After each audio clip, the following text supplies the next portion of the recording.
Hello and welcome to the next class. I'm Rob Birdsell, your host, and joined today by two longtime friends and colleagues, Rick Hess and Mike McShane. Welcome to the next class.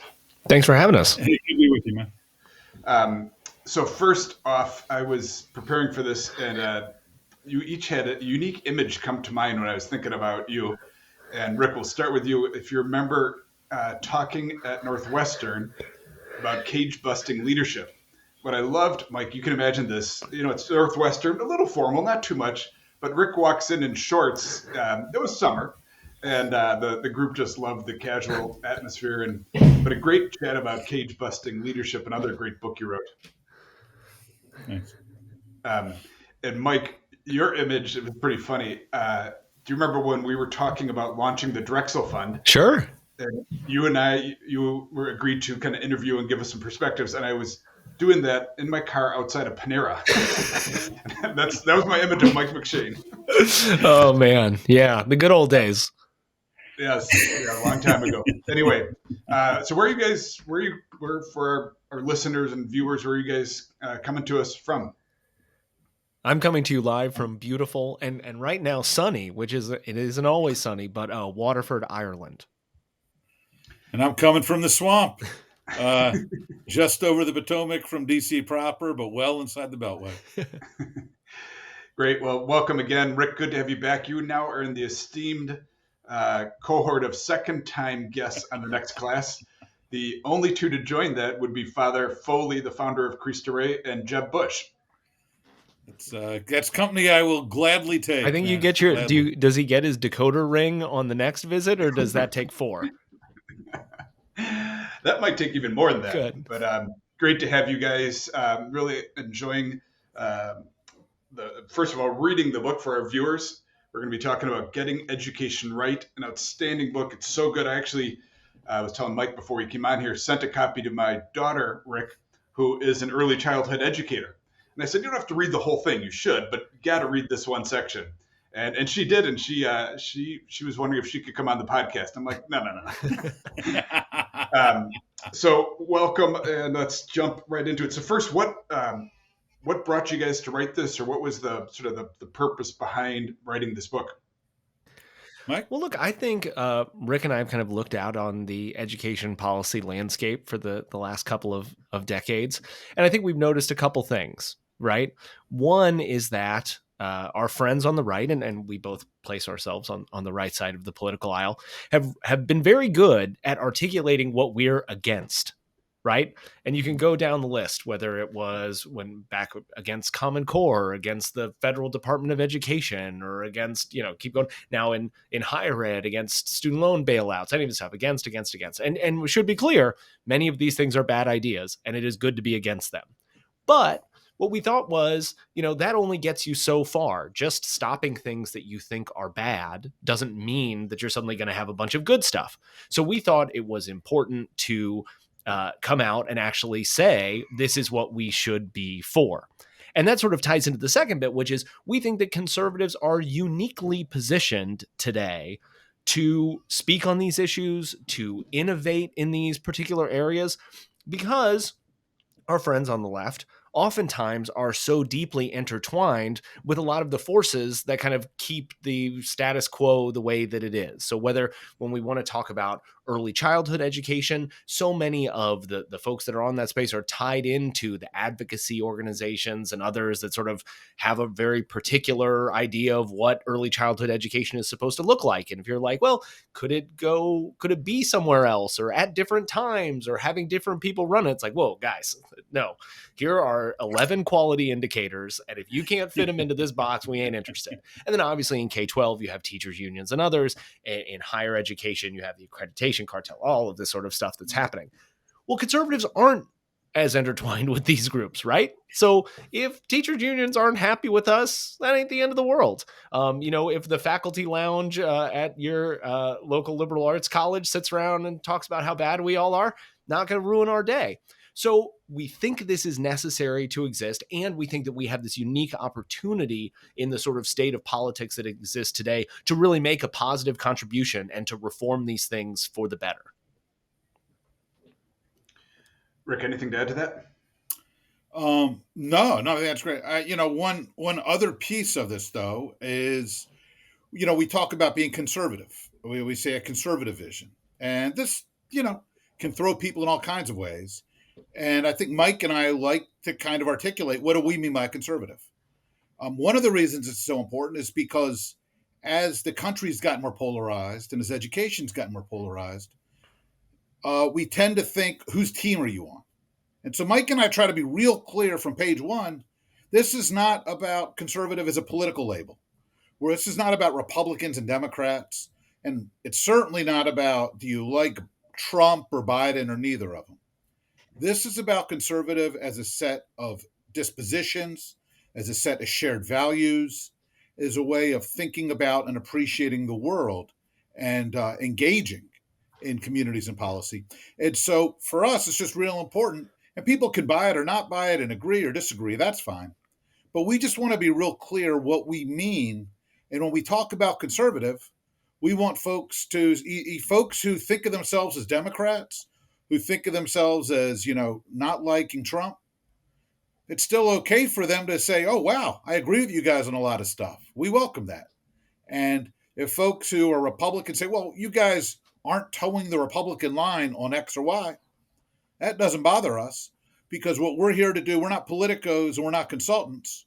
We're educators, and we're trying to offer a vision that's anchored in a understanding of education, not an understanding of blue and red.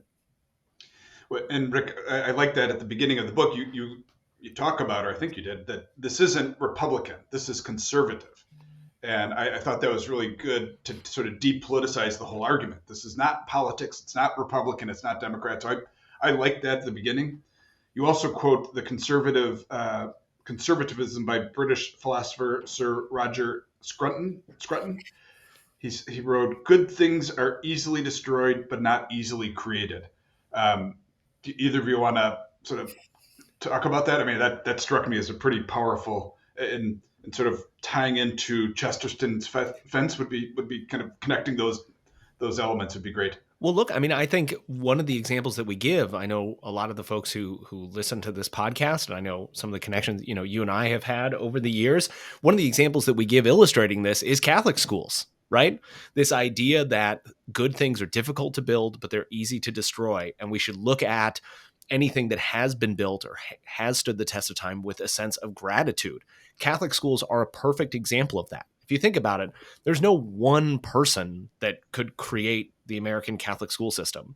It was community after community over the course of decades, or even in some cases 100, 150 years, each sort of building on each other, passing the baton from one generation to the next, people who gave of themselves, of their time, of their money, to invest in the future for their children and their children's children and others.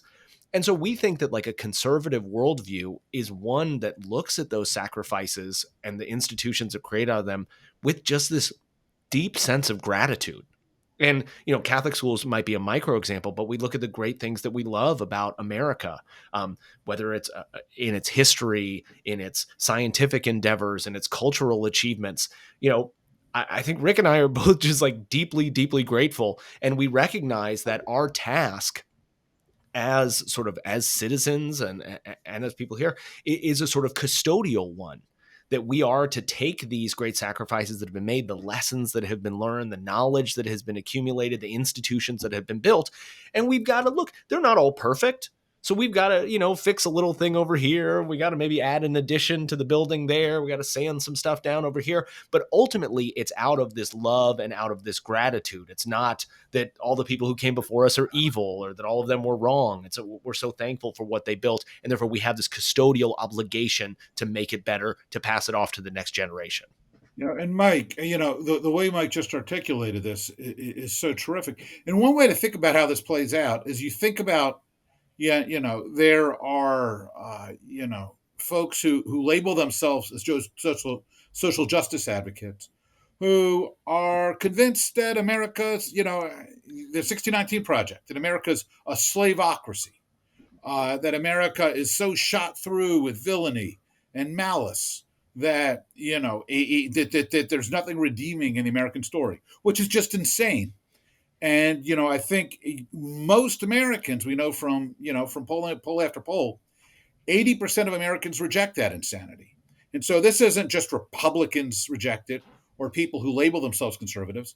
Lots of people who think of themselves as Democrats or moderates say, no, that's a piece of the American story, and we shouldn't deny it, and we should absolutely teach about it.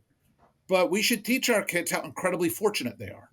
And so that's something where I think those of us on the right have intuitively gotten that one right most of the time. On the other hand, it's also worth noting, though, that there are folks on the right who talk about school choice, not in terms of empowering families, of allowing families to make sure their kids are in a setting where they will be well served or where their values will be cultivated, but who run around cheerfully talking about blowing up school districts and blowing up ed schools and the end of zip code education. Well, you know what? This shows little regard for kind of Scruton's wisdom. Americans like having their kids go to school close by. They like getting to know their neighbors. So we can be for empowering families, for choice. Mike and I are both, full spectrum choice guys, whether it's charter schools or vouchers or education savings accounts.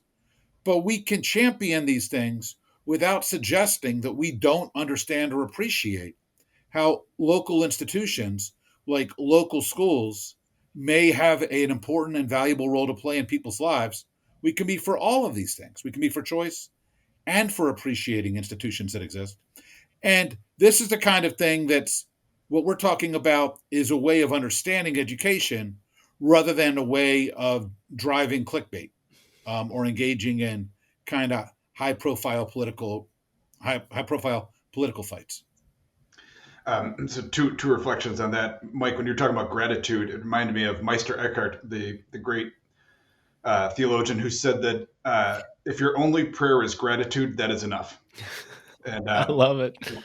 Yeah, Meister Eckhart. It's a great one. If gratitude is your only prayer, that's enough. And that comes through in your book. You guys definitely are showing gratitude for not just this country, but especially the education that has done such great and amazing things in this country. Could one of you talk a little bit about Chesterton's fence? I found that to be a really interesting image. Sure. Yeah. It's a great thought experiment. G.K. Chesterton, again, I'm guessing the folks who are listening to this podcast will know and appreciate who that is, but had this great idea of, never tear down a fence until you know why it was put there in the first place. And it's an attitude towards change. Because I think Rick and I both anticipated it was this idea of like, wait a second, you guys are talking all this stuff about being conservative and conserving things. And yet a lot of this book is about things that you want to change. How do you square that circle? And I think Chesterton gives us a framework to do that, which is to think about, so why in an institution or in society or in the education system, okay, well, like, why is that thing there? That thing that we may not like, a collective bargaining agreement or step and lane pay scales or funding, state funding formulas or whatever that we might want to change we don't think is great. Rather than just saying, okay, rip it out root and branch right now because everything needs to change.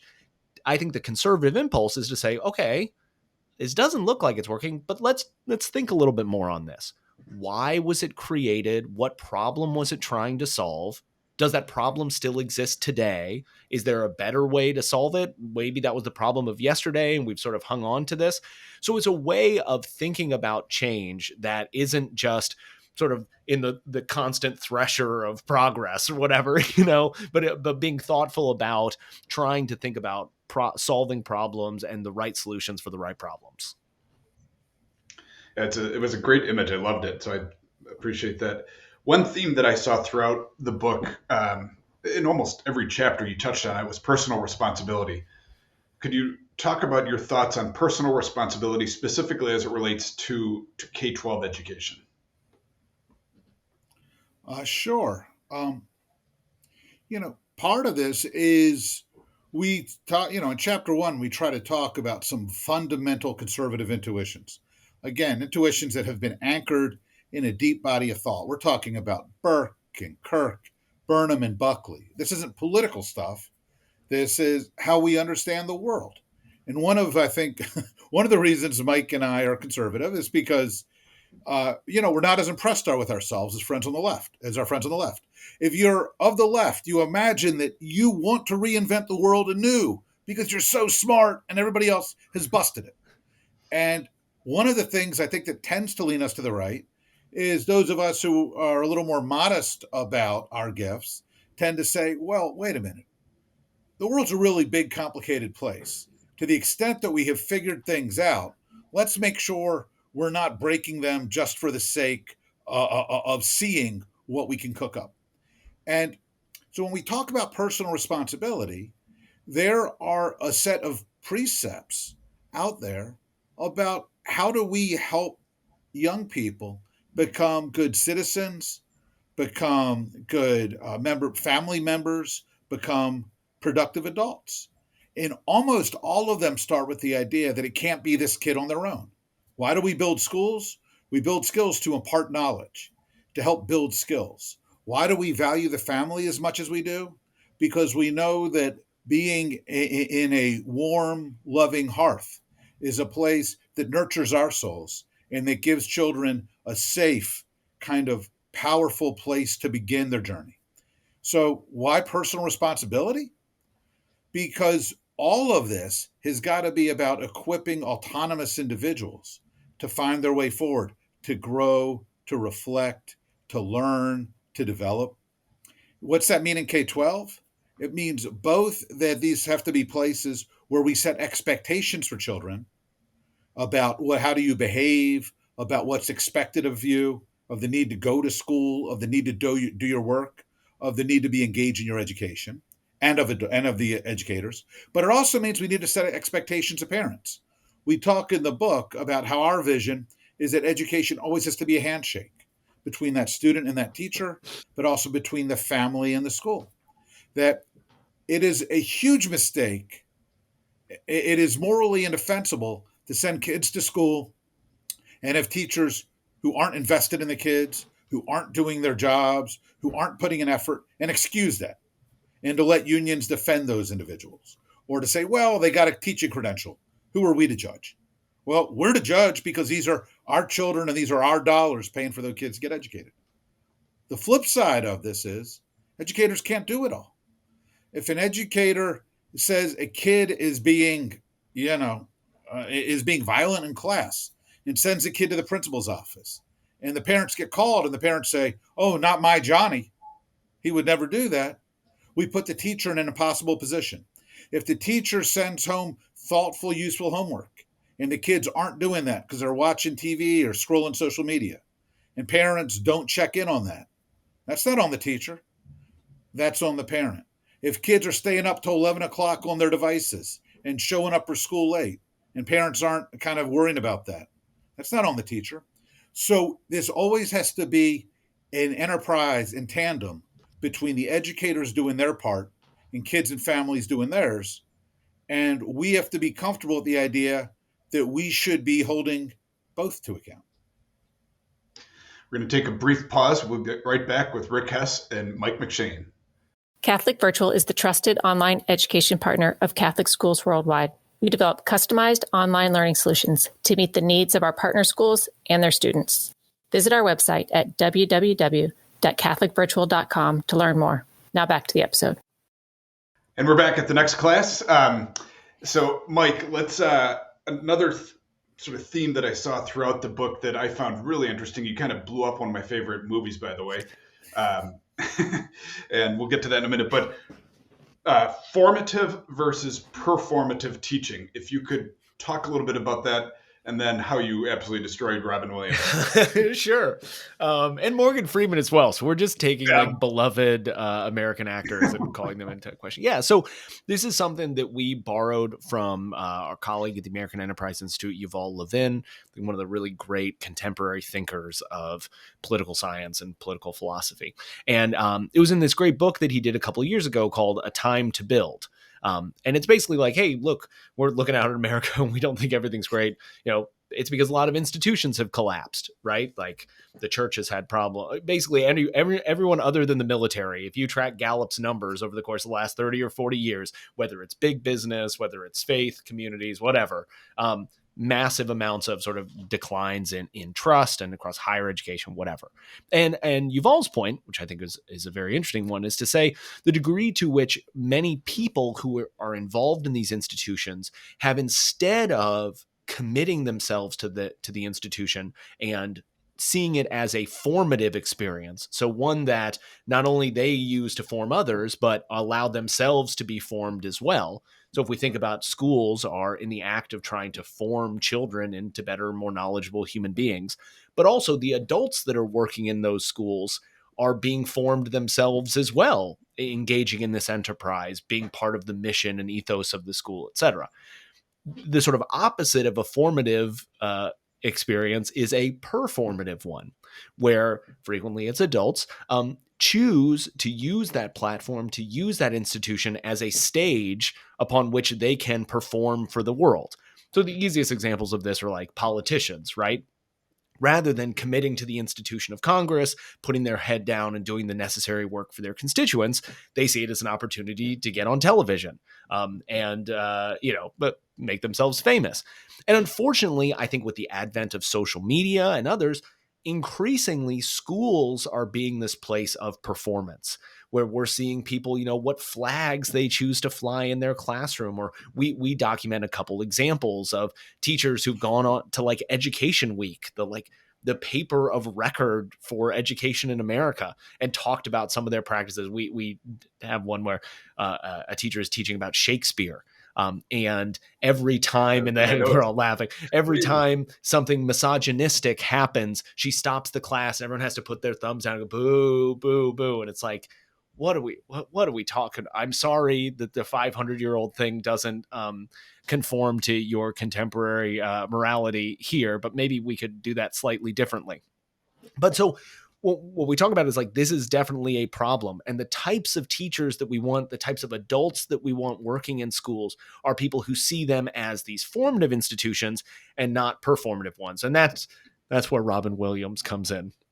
And to be fair, Morgan Freeman as well. We think the Dead Poets Society version of that is Robin Williams is a performer, right? Whispering in the guy's ears, getting up, oh, Captain, my Captain, on all of these things. But like, if you really see how that movie plays out, like these children's lives are destroyed. And it's like this wake of all this stuff that's happening, all kind of for his own edification, right?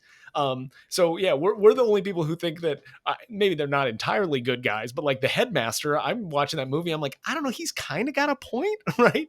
But yes, so that's what we think of schools as these formative institutions, as opposed to platforms from which people can kind of perform their own politics or their own social message or whatever they want to do. That may have been one of the biggest takeaways for me. I thought it was so powerful, formative versus performative, and some of the big challenges schools are facing, and Catholic schools too. I mean, we're seeing faculty that are performative. They are getting, presidents fired because they talk too much about mission. Seriously, a president was taken out by a faculty because he talked too much about mission. Like, what? Like, isn't that what this is about? What did they want him to talk about?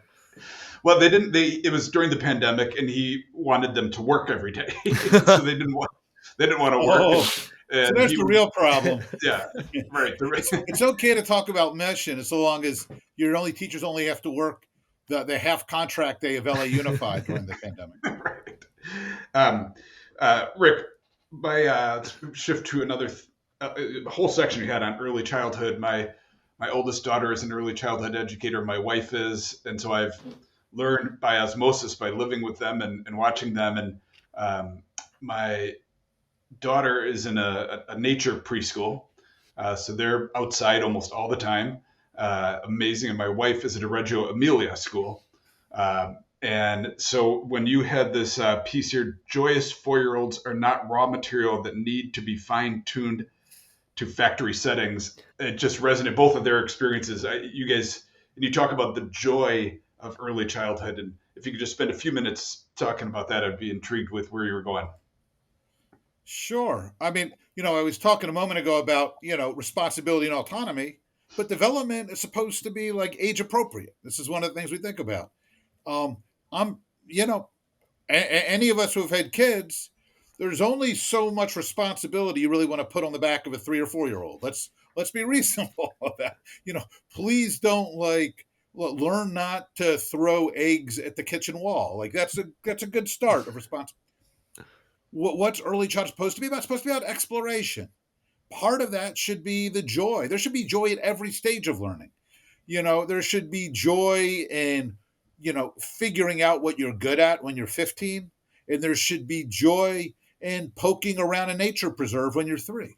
This is all, the idea that schools ought to be systematic, bureaucratic, industrial scale enterprises that leaves joy behind is the craziest thing any of us have ever encountered. Like, why? So what should we do though?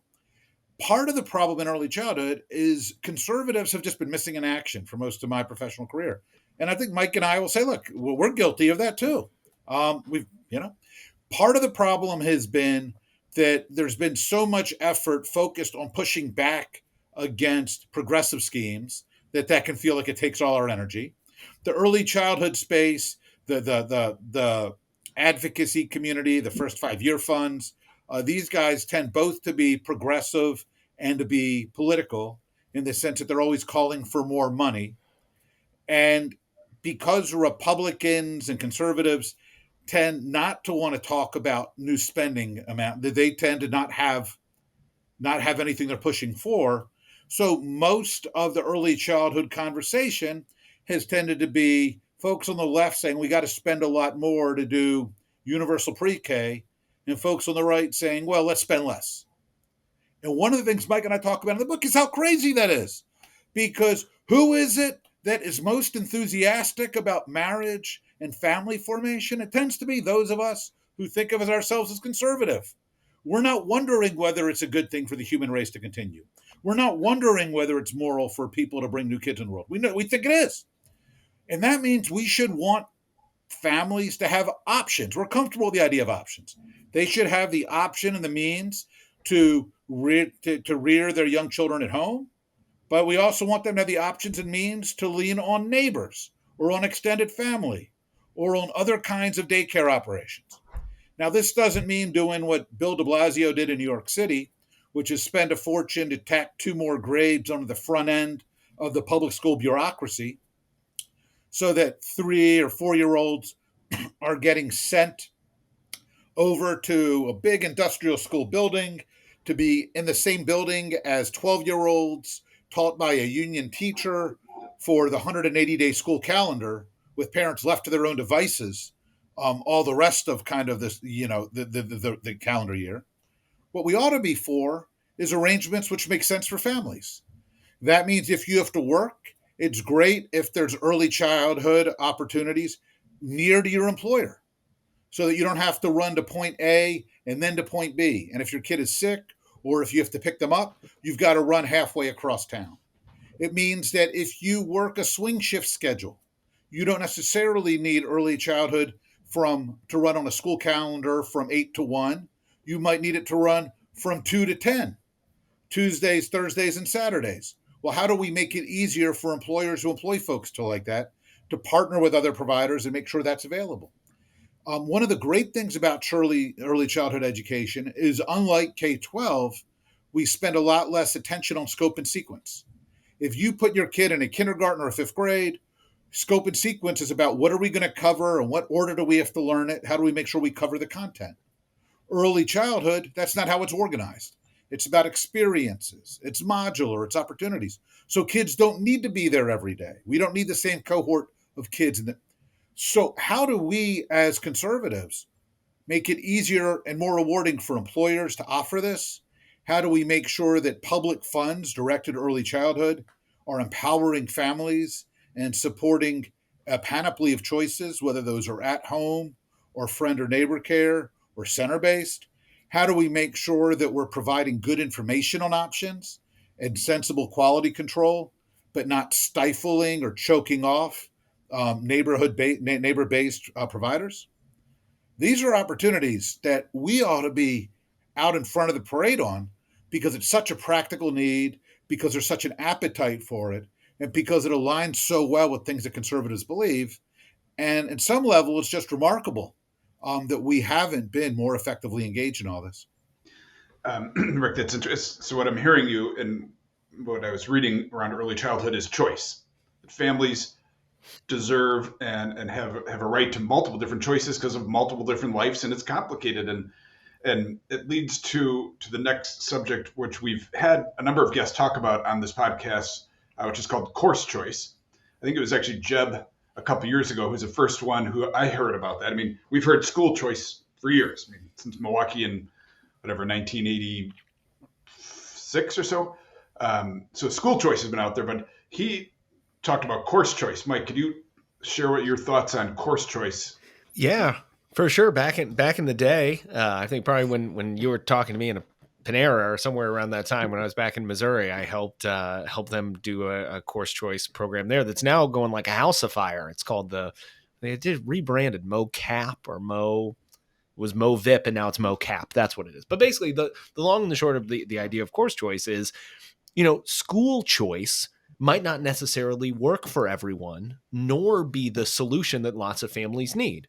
There may be people that are in public schools right now who say, well, I like a lot of this. I just don't like my math class or the English class, or they're not offering the foreign language that I need. When we say that we're for kind of full spectrum school choice, like we want to have solutions for those folks too.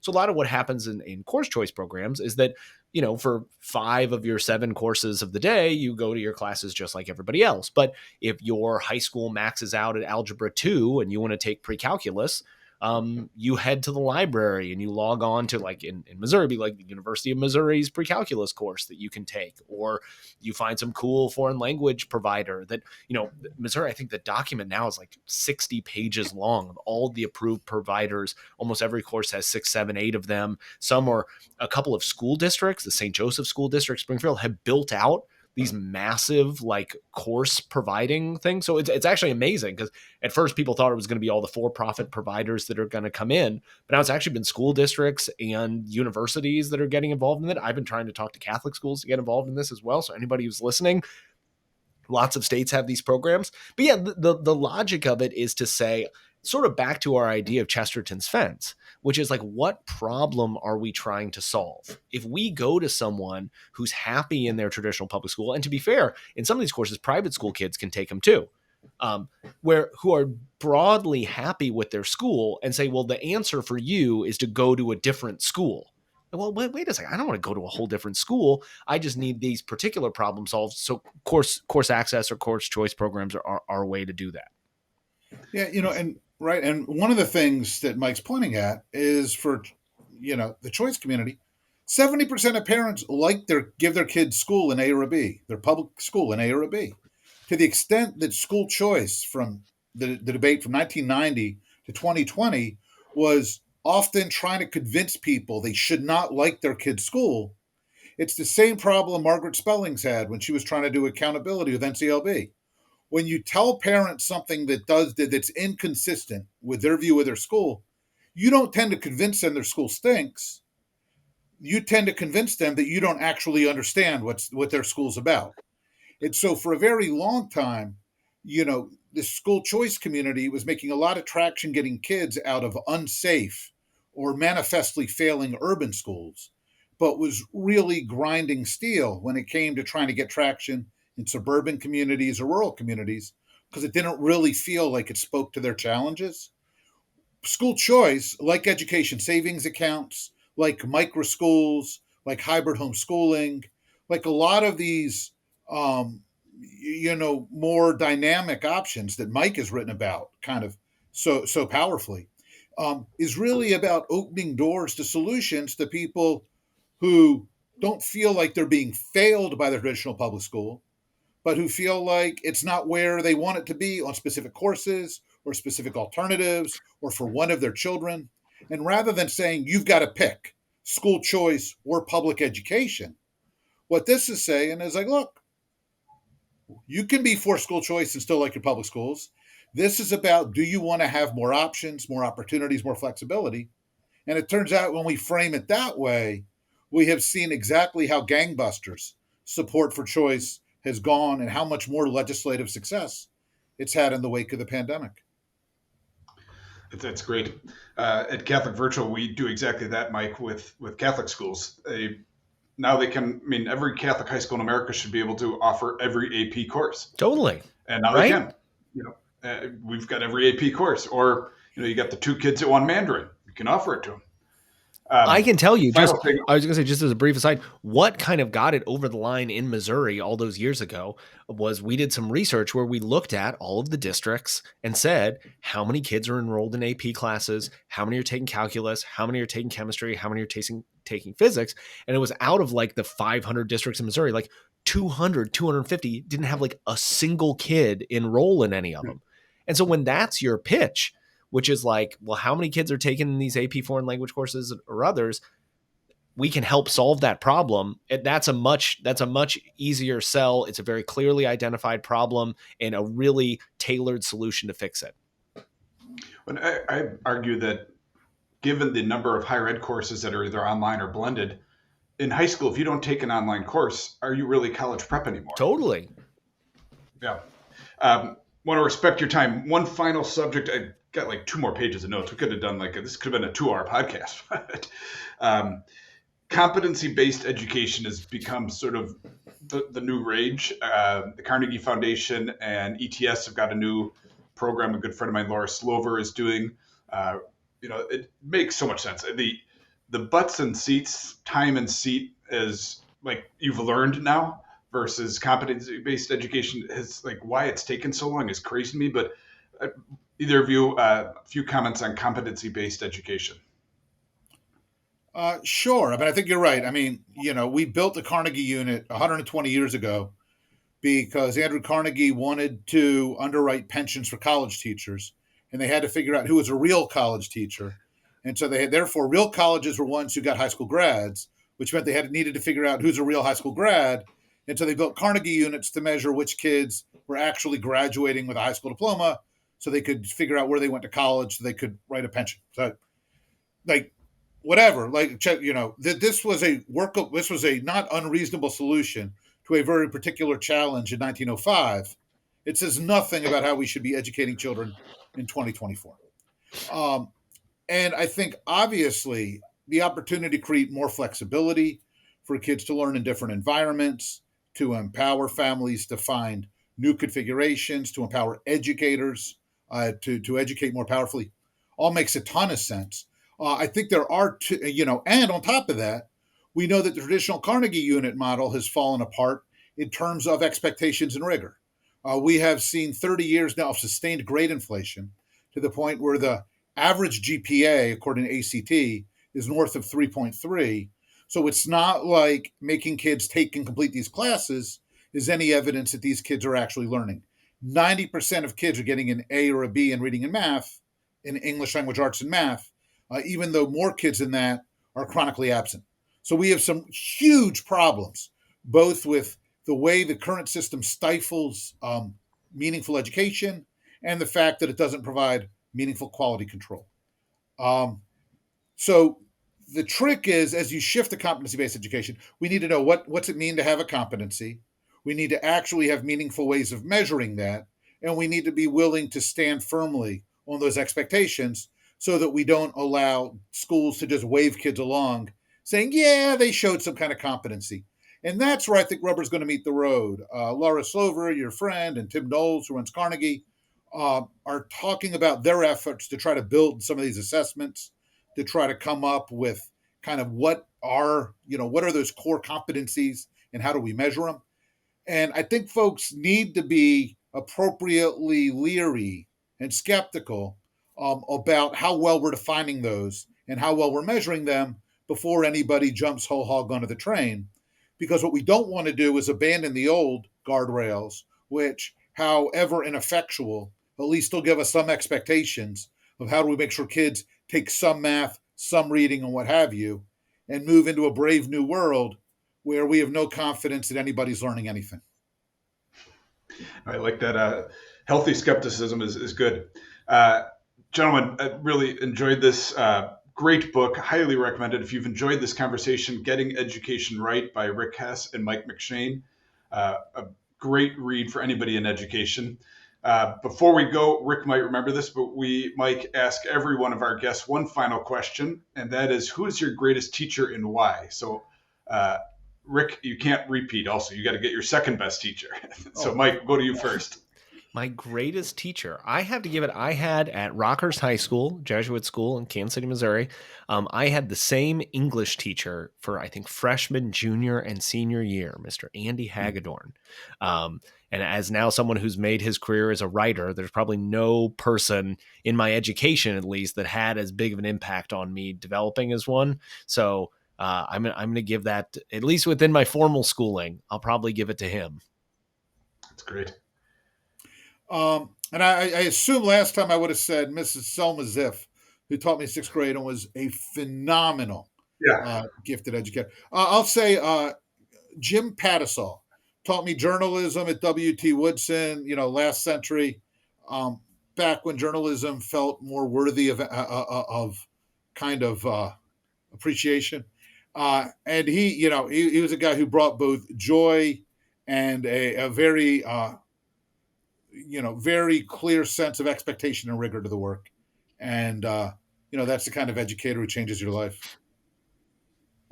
That's both great. And it's also fun. I didn't formally introduce you guys, but you both began your career as I did as teachers. And so I think that is where you see the passion for education. And when I talk to young people and they're going to teach for a year or two, at least that, like, give it some time. And I know we all began our careers in the classroom. So, gentlemen, thank you. Rick, great to have you back on. Mike, welcome to the next class. And to our listeners, thank you for indulging us in this great conversation. Please like us, rate us on whatever platform you're listening to, and share this with your friends and family. We hope to see you next time on the next class.